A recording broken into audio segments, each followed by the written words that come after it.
PISDAZ, Forza Pari, Sardinia Nazione Indipendenza, Movimento Zona Franca, Unidos e un gruppo di indipendentisti identitari a Olbia danno vita ad un nuovo soggetto politico, Federazione Identitaria Olbia.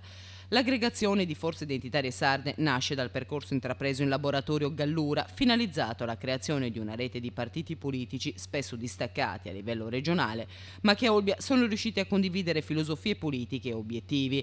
Moreno Contini, portavoce di FIO, ai nostri microfoni spiega gli obiettivi del nuovo soggetto politico, che ovviamente punta alla valorizzazione dell'identità sarda, dunque alla cultura e anche alla lingua.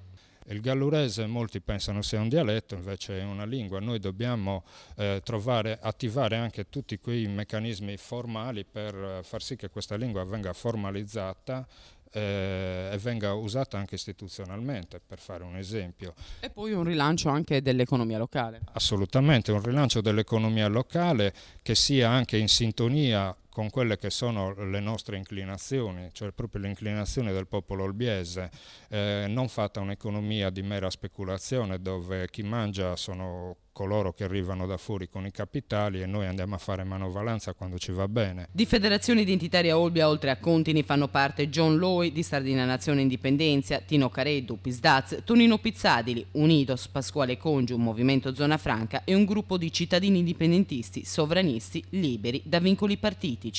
Come farete sentire la vostra voce in mezzo a tante che si discostano nettamente da voi?